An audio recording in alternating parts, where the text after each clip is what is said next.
Hey, family. Welcome to the African Ancestry Experience, where we discuss what it means to transform the way we as Black people view ourselves and the way we view Africa.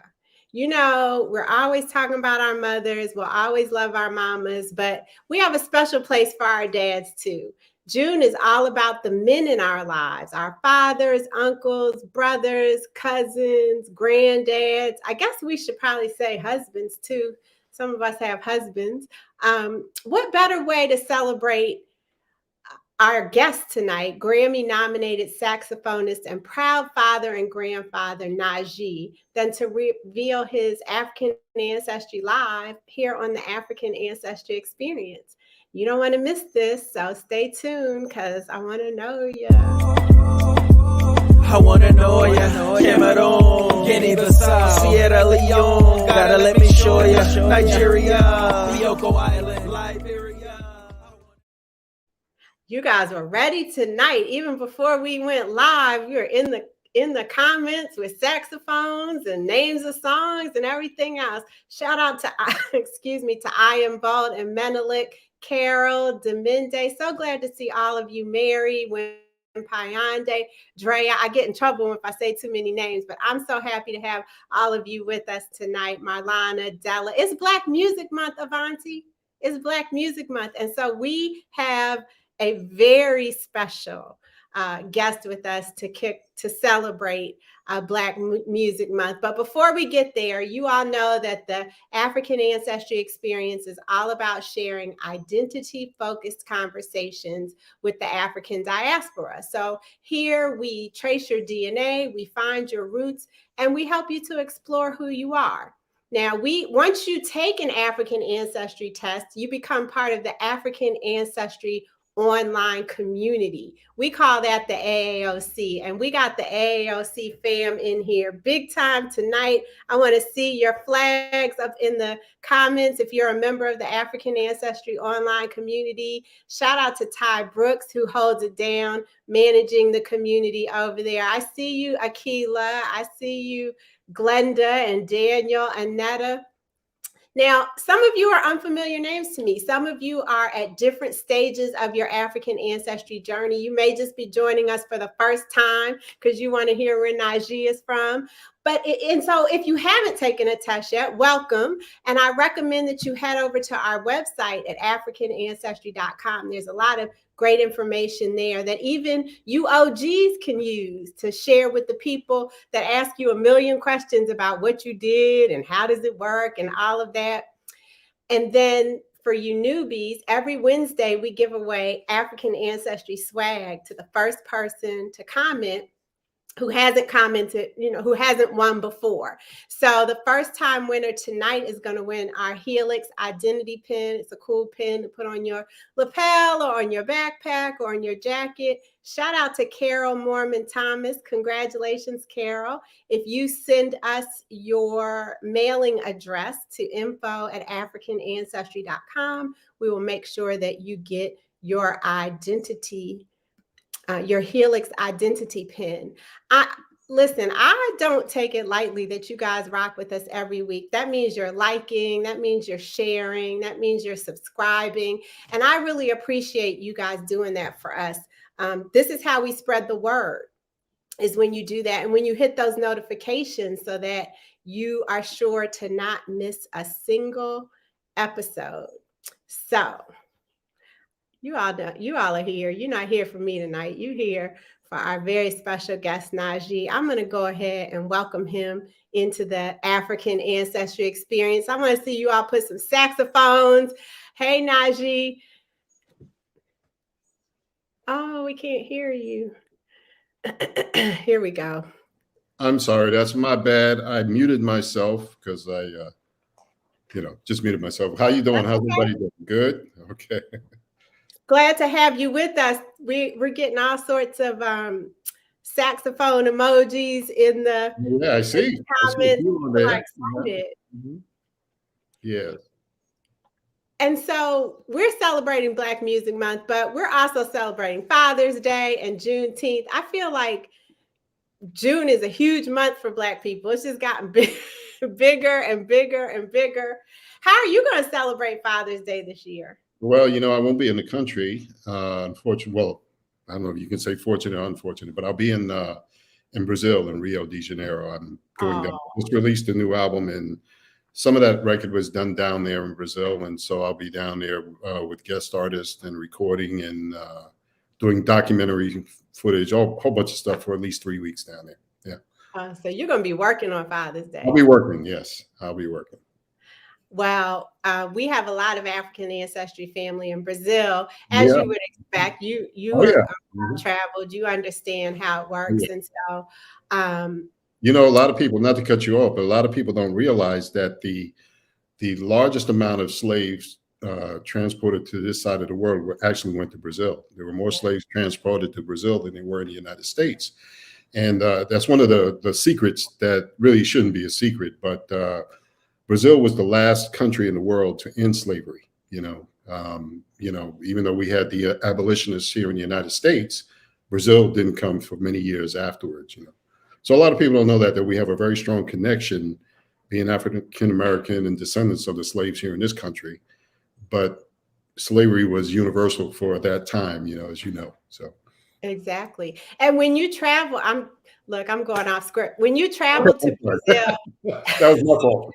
Exactly. We're just chilling. It's just me and Najee here tonight. We're just kicking it. When you travel in Brazil, when you were there, I know you were there to do some of your latest album. It's interesting. I never stepped foot there while I was recording. It was recorded without my presence by the local artists there in Rio and in Sao Paulo. I actually recorded my part up in New York and LA, and it just so happened that that's the way the record came together. Now I'm going down there to actually meet everybody and do everything that, and redo some other stuff that we have going on down there, concerts. Have you been there before? Just once before. Yeah. Okay. And which part of the country were you in? Do you remember? Rio de Janeiro. Okay. Mm-hmm. And so this time, will you get to go to Bahia at all? I hope so. I'll be there 3 weeks. I'll figure something out, Yeah, because that's the African presence in Brazil is the strongest in Bahia. It's something to see. Well, a lot of people know who you are from your hits, Bet You Don't Know, Sweet Love, but we like to explore identity in a different way. So I'm going to ask you to please finish this sentence, and you can finish it however you want. Oh, here we go. Okay, go ahead. It's easy. Right. I am human first. Okay. All right. But I have a strong identity with my roots from African American. Well, I say African American, but our people on my mother's side were from the Caribbean, St. Thomas, St. John, St. Croix, Tortola, all those Trinidad, so we're quite diverse. Okay. Mm-hmm. And so did you identify with that ancestry growing up? Absolutely. Yes. I grew up, my mother was the primary caregiver of all of us. Unfortunately, my father died when I was very young. Mm. So she was the one that had charge of our development. And, I had the strongest connection with that side of my family for sure. Mm-hmm. And did Africa play any role when you were growing up? I don't want to date you or age you in any way. There's no dating to that. Not at all. I mean, we unfortunately didn't know a whole lot about Africa growing up. We grew up in New York City, in the working class. I say working class, poor neighborhoods, but we did have the experience of living in some of the better neighborhoods in Manhattan for a while. But generally, we came from a working class neighborhood, poor neighborhood in New York. Jamaica, Queens to New York, to be exact. And so the African presence, I think, was powerful in New York City in general, because during the 70s, as a kid, I remember, the struggle for people to identify with the roots of where they came from, for obvious reasons. And how many siblings do you have? I have 6. Yeah, total. 6. So there's 7 of you all. Yeah. Mm-hmm. And we were fortunate to have one of your siblings join us, Dahlia. So we're going to bring her in. Okay. She can keep you honest in some of this childhood stuff. Sometimes people talk about their childhood, and then the siblings are like, "Wait a minute, I don't remember it that way." But no, Well, I'm he had a kidding. different experience. Yeah, He was had a quite different you know, experience because he's on the higher end and I'm near the baby. So yeah, so our experiences are different. Where at 14, we upped and moved to Hawaii. Najee was already touring. And so my experience growing up was a little bit different than his. So right. did you also have a strong identity with the Caribbean culture? Oh, yes. My mother, it was part of her DNA. And there was not a time where there wasn't soca playing at all times beside jazz. And we didn't listen to a lot of R&B and pop unless Najee brought it home. True. And so I grew up with my Caribbean culture. And then when we moved to Hawaii, I felt such a connection because many people don't realize that Hawaiians actually migrated from Africa. And if you know the story of the Moors and how they traveled, you know, you'll understand that they were traveling people and they did go to the Pacific Islands. And when I moved to Hawaii, they thought I was Hawaiian. So it was a very strong connection for me. And so, okay, so I understand the Caribbean. What about this music thing? Where did your music, how did your music career blossom, Najee, especially coming from a working class family? It seems like you may have been pushed to follow a career path that was a little more stable.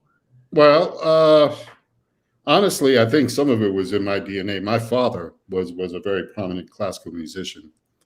He played in the New York Philharmonic. He played in the when he passed, he was a member of the San Francisco Symphony Orchestra, and he passed when I was about 6 years old. But my mother particularly, she always, I mean, Dahlia will testify to this, every Saturday, we would have to clean the house. And she would put on all kind of music from calypso to gospel to jazz. My first exposure to jazz was through her because she always loved people like Miles Davis, Joe Henderson, John Coltrane, and she would play that stuff, Duke Ellington. And, you know, I was telling somebody the other day that, you know, I tend to play saxophone fast, you know, as a fast player. But it's because, you know, they say as a saxophone player, the first exposure you have to the sound is who you end up somewhat patterning your career after. And that's true.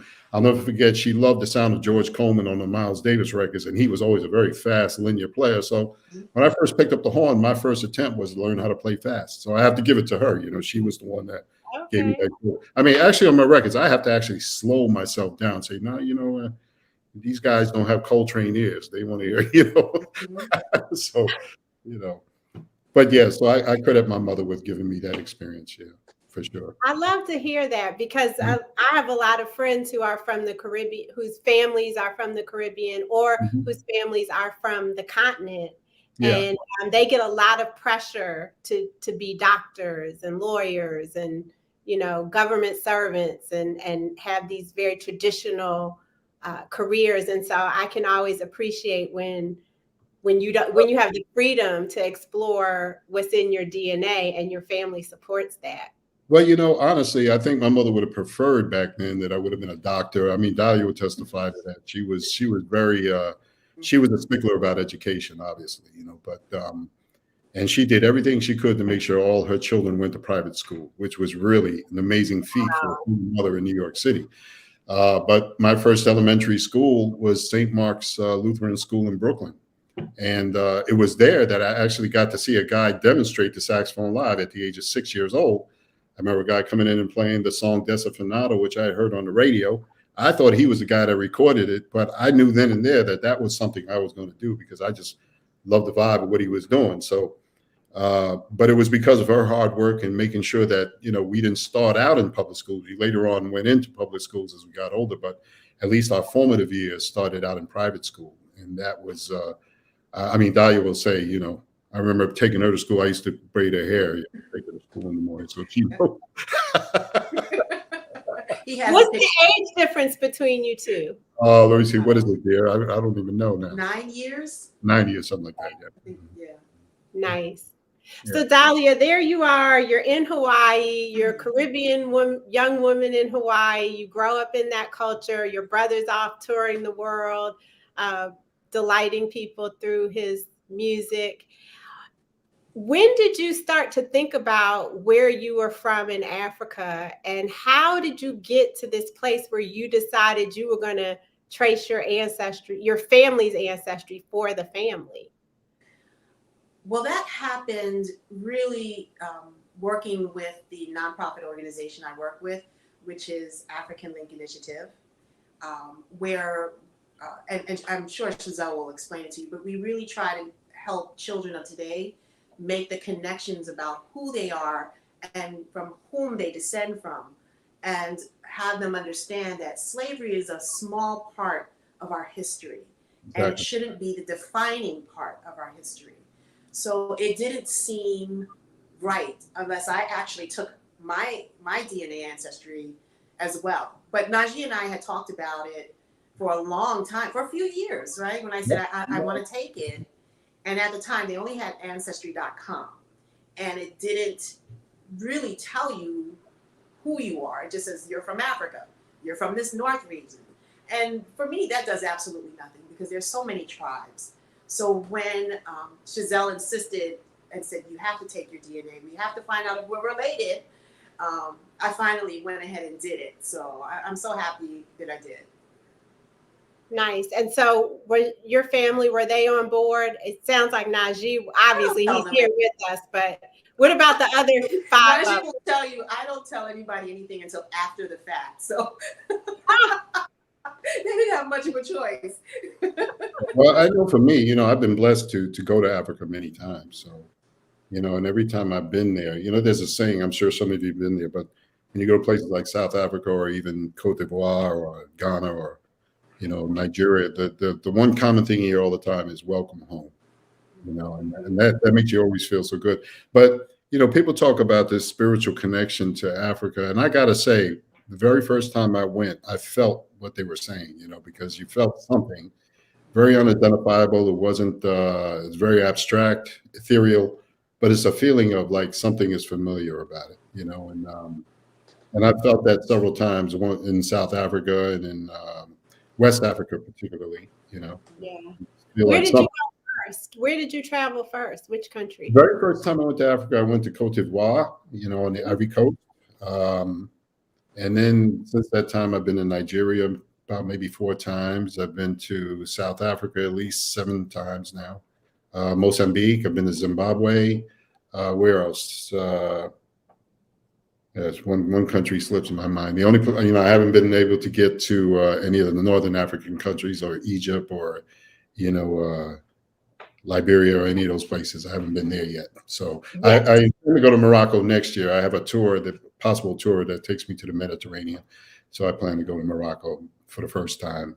So, but I love Africa. I feel at home there. I love the people. I love the food. I mean, there's nothing about it I don't like. I hate the poverty. Obviously, we all do.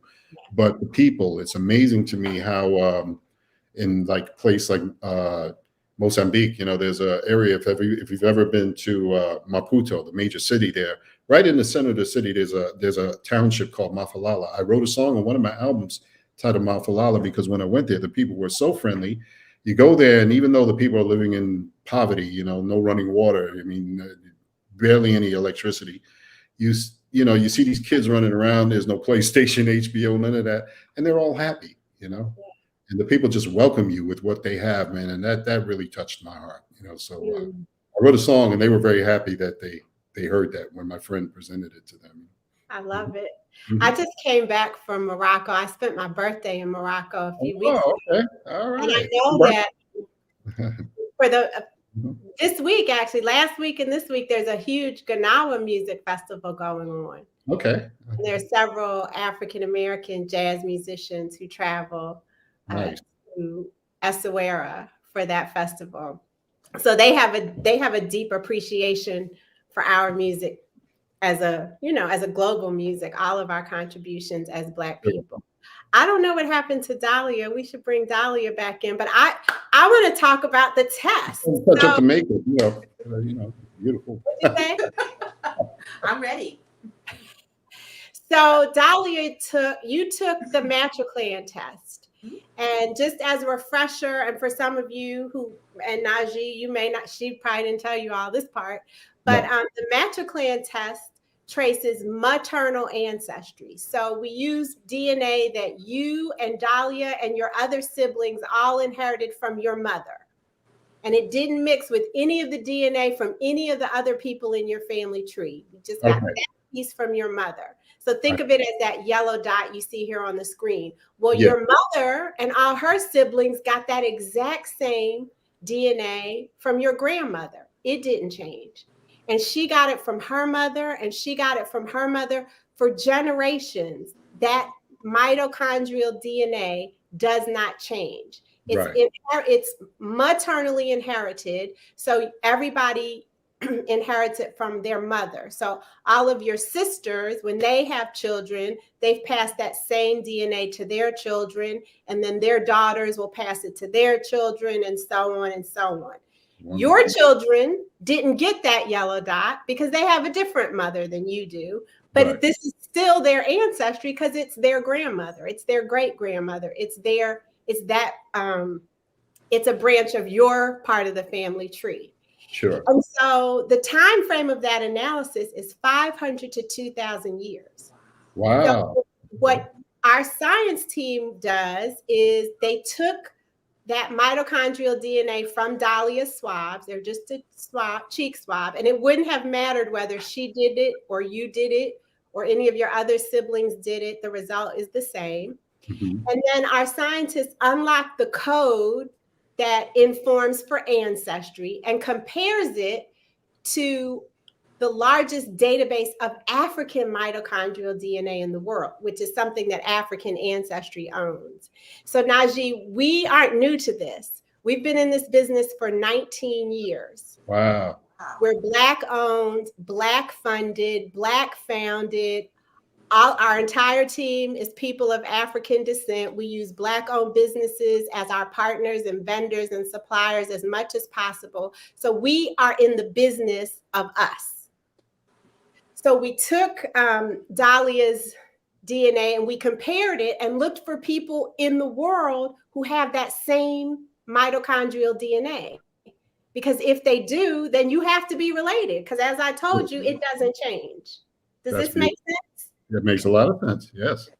Okay, perfect. And so, and we're the only company in the world that does this. So before there was an Ancestry.com, before there was a 23andMe, before there were any of these other companies, there was African Ancestry doing this work. And we do it specifically for people of African descent. Wow. So, do you have any ideas about where you think your mother's mother comes from? Either? I got to be honest. A musical tribe. Not at all. Not at all. Gotta be a musical tribe. I think every other person on my mother's side is a musician or a singer or something in music. So definitely that. Or what else, Najee? Legal. Well, I know. Let me see. I know our grandmother worked as a domestic, I believe, when our mother was born. Right. Because I remember Mom telling us that she was actually born in Puerto Rico while Grandma was working there. So, but they lived in St. Thomas at that time. So, and our grandfather was a cop. I remember that. I remember hearing about that. That's right. Yeah. Nice.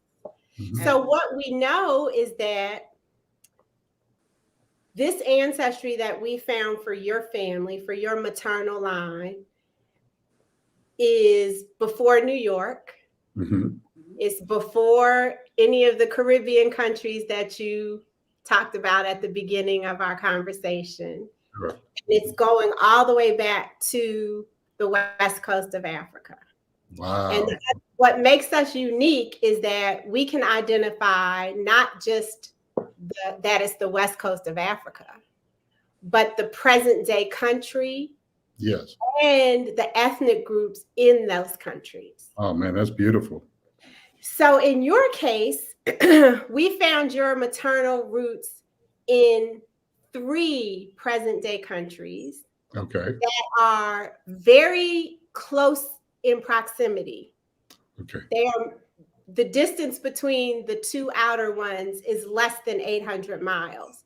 So we're talking about areas that were once the same region, but over time with the Berlin Conference, with colonialism, got carved up.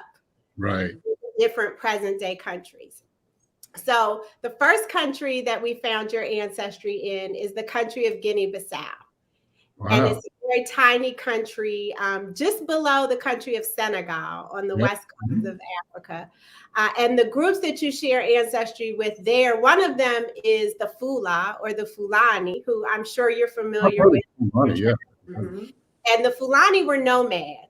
Right. So you find Fulani all across West Africa. She's laughing. Why are you laughing, Dahlia? That's Najee. Well, I got that one, honestly, I tell you that. That is Najee. Little bit of me, but more him.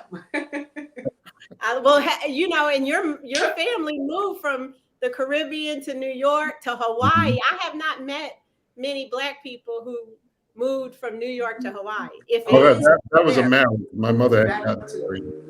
My mother was a traveler. She had us in suitcases. I think. But she was married off.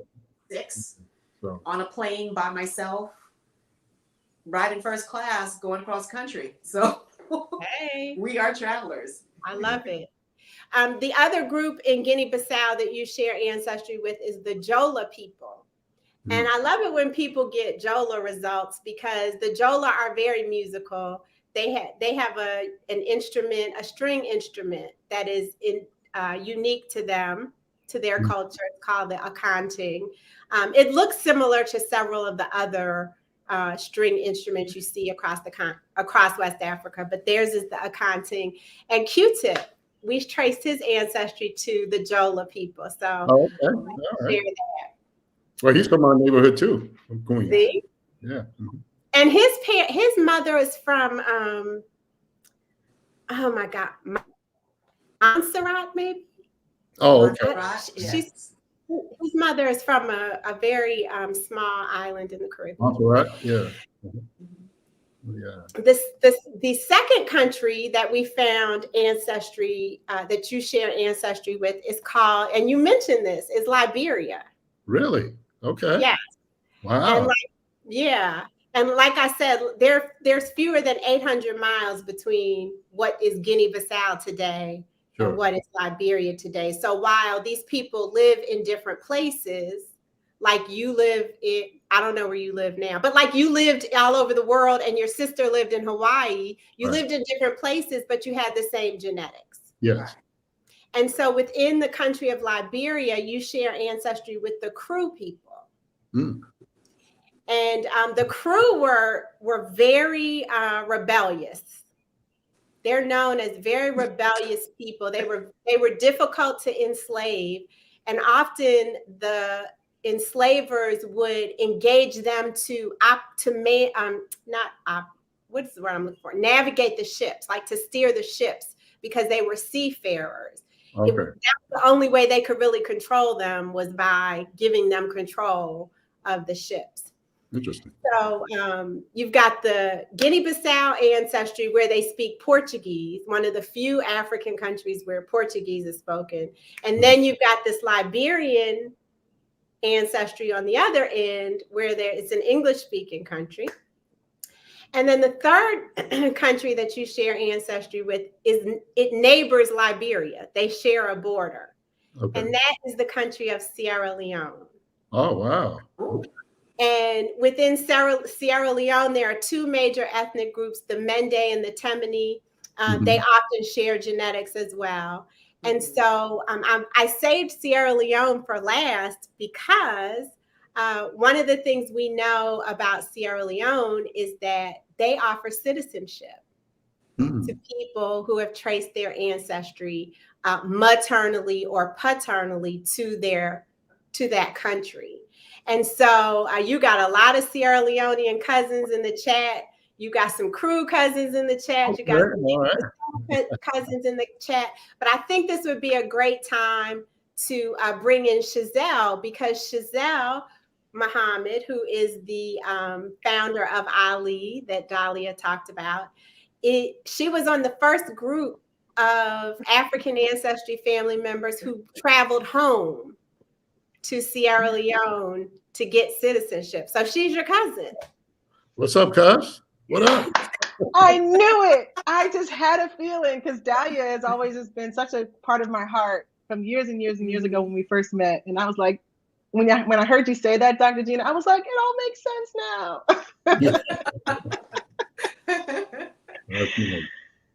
How So awesome. Giselle, how are you, I mean, what are the chances that your ambassador would be from your home country? Tell us about this ambassador position that you've created. Oh my goodness. So, Dr. Gina, as you know, African Link Initiative, or ALI, is an evidence-based identity development program that is designed for students of African descent to transform the way they see their world and their possibilities by first transforming how they see themselves in the continent of Africa. And we do that through a 3-part program that begins with our African Ancestry Partnership, where our students take their DNA test. And that's one of the most exciting parts of their journey for them and their entire families, because they get this missing identity piece that they've never had before. So this is so thrilling. And yes, our news is that Najee is our new brand ambassador for African Link Initiative. We're so thrilled, so thrilled. And Dr. Gina, what that means is really 2 things. It means, one, that we share a vision for our future that includes helping our Black youth here in the United States to gain the knowledge of where they come from. Through our program and through our partnership with African Ancestry, to help them gain like a new self-awareness that enriches their evolving identity story and a sense of belonging and resilience and empowerment by knowing their story pre-enslavement of their ancestors with the smallest part of their history. And the second thing it means is that we share a commitment to contributing to the land of our ancestors on the continent and building that legacy and sharing it with our children and our future generations. And that Najee shares African ancestry with me and my family in Sierra Leone is just like an awesome discovery. So it all makes sense. It's fantastic. All right, cuz. There you go. Cuz. Listen, I was so excited, Najee, that I didn't tell you much about the Mende and the Temini people. But the Mende were on the Amistad. Really? So we got the Crew lineage that you guys share, where they were very rebellious, and then you've got the Mende lineage where they turned the ships around. Right. They weren't about being enslaved, and so there's so many fascinating things for you to learn about the different ethnic groups and, you know, their musicality and all other aspects of the culture that will resonate with you. I wonder, how are you feeling about all this? Well, it's new information. Now you got me wanting to go do some research, historical research on all of those areas of the world, of Africa, particularly, you know, so. Exactly. And I will say this, our personalities, like Najee and myself, our personalities are similar, but it descends from the different tribes that you're talking about, the nomadic, the I am rebellious, he will tell you. Well, you know, go right, and I'm gonna say, well, I'll go right, and I'm gonna go left, right, and left first. And I've never quite done everything that was supposed to be normal for the rest of the family. And I've always felt like, what's wrong with them? You know? Well, our mother used to always say to me, she used to always say, when I was a little kid, she would say, yo, wanderer, stop wandering off every year, stop wandering. Yes. And I would always walk all the time as a teenager. I walked everywhere, but she would always say that. And as a little kid, I never understood what she meant by that. But as I became an adult, and I think about how my travel schedule is now, it's not unnatural for me I kind of get it now, you know. I mean, I guess I am a wanderer. You know, I do have a home. I mean, this is not it. I don't live here, but you know, she picked it right. I guess I had a nomadic spirit even as a young boy. So, and I'm curious. If he wasn't a musician, he'd actually be a pilot. I would, yeah. I went to high school to be a pilot. There you go. High school in Queens, and I was there in the aviation program, but. True story. When I was 15 years old, I got designated to take the jazz solo in the jazz band. And after that, all the girls knew my name. So I was still flying. True story. But, no more flying for you, huh? Yeah. Not flying the plane. You're flying first class like your sister. Oh, yeah. Well, thank God for evolving, you know. We don't have to walk anymore. What What's your perspective on the Najee on the increasing popularity of African music in Western culture? I mean, it has just exploded now, and I'm wondering if you've noticed it and if you have any perspective on it. I think it's always been here. You know, I mean, when it comes to the Western part of the world, you know, North, South America, I think because that's a tradition that came with the people that were brought here as slaves, you know. And I mentioned Brazil because, you know, when you go to Brazil, music, they brought the cultural music, and the way that the slave owners would control the slaves was at some point they had to let them express themselves through music, because as you know, in African culture, music is a form of actual worship, you know, whether they're worshiping the pagan gods they believed in or whatever, you know. It was a natural part of the culture. So when you go there, you'll see, you know, that's just the way it's a part of us. So even though it seems to be increasing in popularity, I don't think there's anything new about it at all. Yeah. You know, you'll hear even in Latin, what we call Latin music, even Santana admitted this, you know, it's really African rhythms, you know, that have evolved into something else, you know, but all the rhythms that we've developed into what we call Latin music are really African rhythms. So I think it's a natural part of the cultures, you know, that never died. You know. What was the name of the song you wrote in Mozambique? Mafalala. Mafalala. Yeah, I don't remember what album it's on. I think it's the Morning After CD, I believe, but I'm not sure about that. And are there any other African influenced songs in your repertoire? No, but I've recorded with some, like Morera Changuisa. He's a South African artist from Mozambique, but he lives in South Africa in Cape Town. I've recorded on his records. And, you know, of course, over there, I've toured and played with people like Hugh Masekela and, you know, others over there. So, yeah, you know, you'll find me here and there all over the place on different recordings with people. You know. Now, I was digging back in my memory bank, which is really rusty, but I feel like I remember that you wrote a song called Gina. Is that true? Yes, for my ex-wife, yes. I used to brag about that song all the time. I was like, yes, really? This is for me. Yes. Yeah, so that's great. Yeah. But I actually did meet Regina, and she was like, no, you wrote that song for me. Yeah, that was true. That was true. Yeah. She busted my bubble. That's okay.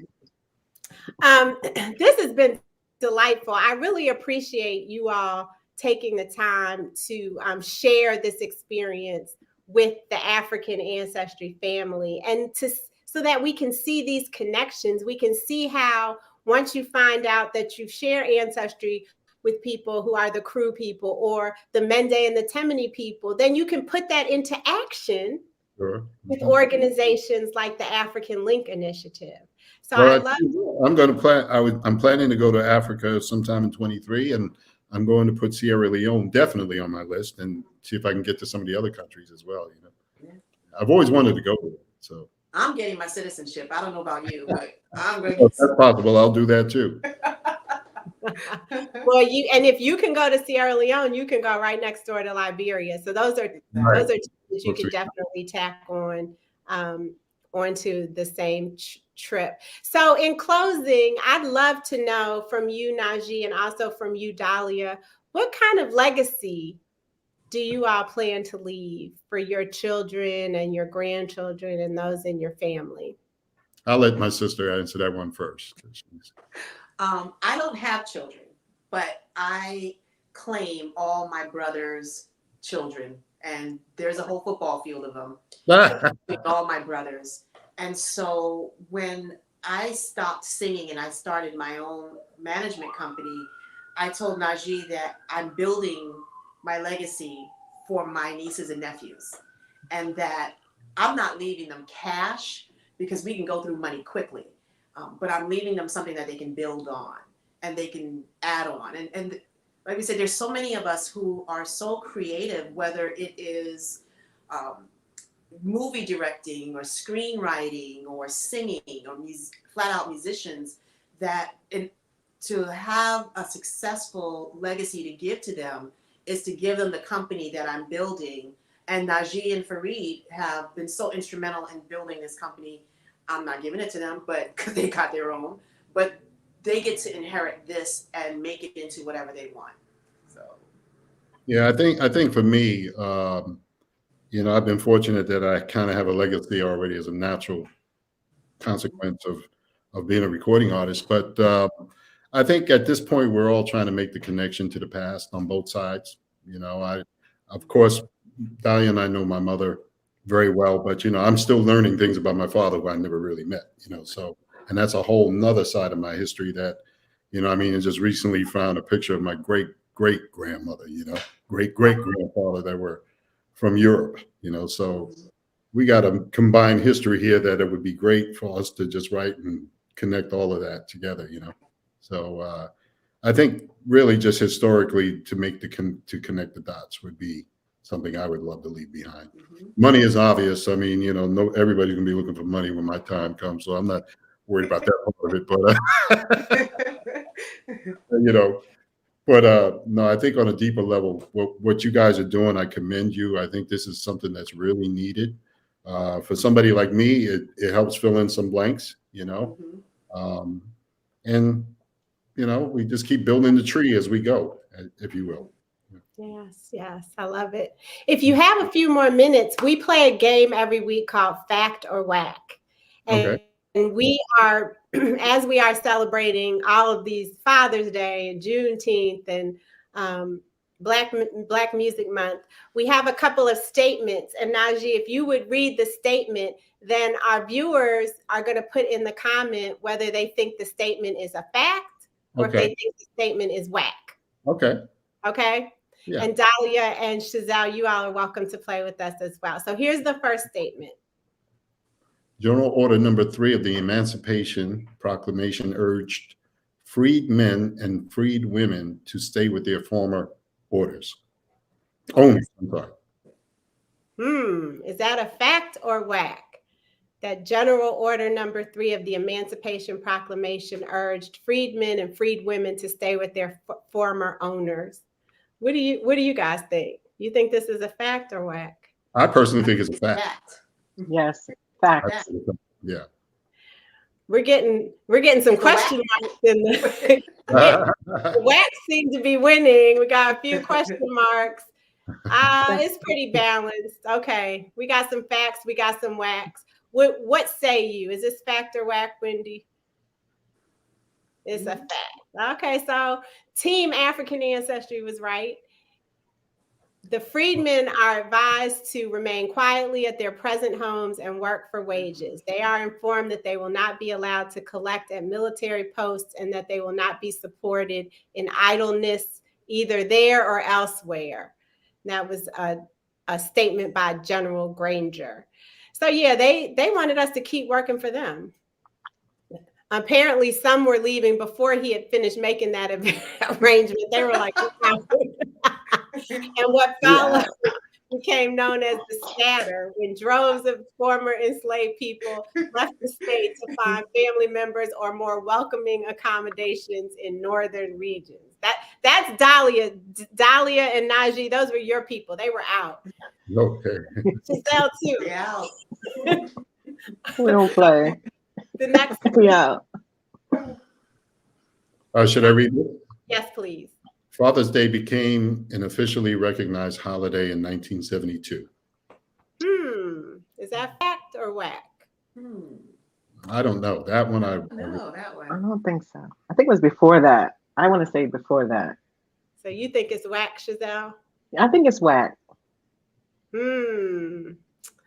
Okay. Here we go again. Some facts, some whack. It's rare that we get everybody on the same same it's officially recognized doesn't mean that it wasn't celebrated before that. So that's what I think is confusing. Yeah. Dahlia is looking at the clues. Okay. Let's see. Yeah. Is this your whack? It's a fact. Okay. That's interesting. Father's Day was permanently recognized there you go, Dahlia, by the federal government when President Richard Nixon signed Public Law 92278 in 1972. Okay. All right. And then we have one more. Okay. President Jimmy Carter created Black Music Month in 1979. I don't think so, but okay. I'm not going to. Is it, okay, you can say you think it's whack. Okay, it's whack. You're allowed. What do you say, Dahlia? You know what? I'm gonna say it's whack. Okay. It seems like you guys don't really want to say that it's whack. It's whack. Is it the word whack, or is it just you don't want to be? No, I'm just trying to remember where it falls. Yeah. So I'm just gonna say it's whack. Well, Latasha, I'm gonna say it's fact. You say what, Chazelle? I'm thinking it's just odd enough to be a fact. It's just, like Jimmy Carter, Black Music Month, but they be trying so hard sometimes. I would have thought it was Clinton, to be honest, but No. Latasha says she says whatever you say, Najee. I really don't know. I don't recall Black Music. I remember Black History Month back in 1979. I don't recall it. I don't know. Well, this is whack. Okay. Okay. Good. Yeah. They be trying so hard. So Black Music Month was actually created by Kenny Gamble and Ed Wright and Diana Williams. And they commemorated the inaugural event for Black Music Month at the White House in 1979. Okay. So good. Yeah, we get to take credit for Black Music Month.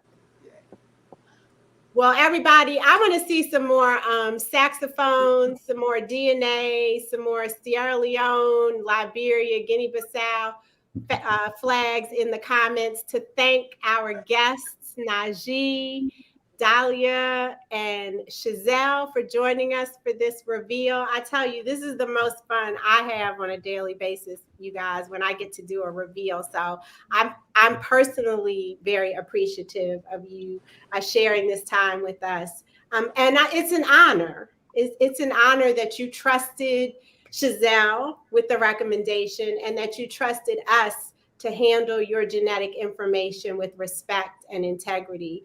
I didn't say this earlier, but now that the result has been determined, your DNA has been destroyed, Dahlia. So we are the only company that is not profiting off of the DNA of our customers. We don't sell or share any of our customers' personal or genetic information. Great. Thank you. And thank you for bringing this to the world. It's so needed and I appreciate it. And I know Najee and I are going to have long discussions over everything because I'm going to get him to pay for my trip to go to Africa. Because he's been promising me this for years. And I can't wait to see everybody there. Well, our next African Ancestry Family Reunion is going to be November 20th through December 3rd. And that is the time period where the Sierra Leonean government will be giving citizenship, will be conferring citizenship. So let's definitely stay in touch and hopefully we'll be able to come during. You guys travel over during that time and all right. Yeah, so we created African Ancestry Family Reunions, which are specially curated birthright journeys home. So we help you figure out where you're from based on your ancestry, and then we take you there. So people can get information at travel.africanancestry.com. We are planning now for a trip to Ghana in October and a trip to Sierra Leone in November. And everyone is welcome. You got to be part of the family, though. That's the only thing. You got to be part of the family. I would assume we are now, right? You absolutely are. I wasn't talking to you. I was talking to the other people. Other people. Dr. G, I want to give a shout out. Okay, sure. African Ancestry Family Reunion is the only way to go. My trip to Sierra Leone was everything. It was everything and more. From the word go, it was an incredible experience you couldn't possibly curate on your own. They have the relationships, they have the ties in the community, in the country. We met the president 3 times. I'm just saying. Okay. And not that, I mean, the president is a regular man, but I'm saying that level of access is not something you can get anywhere. That's not something that's available to any person traveling. And it's just a fantastic experience because you feel like you're home traveling with your family, the entire trip. The trip that I had was an incredible experience I'll never forget my entire life. And I recommend anyone who's considering traveling to the continent to go with African Ancestry. In fact, we're taking our students, part 3 of our program is the Birthright Journey to the Continent. We're taking our students to Ghana in connection with African Ancestry. So there's no other way to go. I don't recommend anybody else except African Ancestry, period. Right. You guys go November 20th to December 3rd.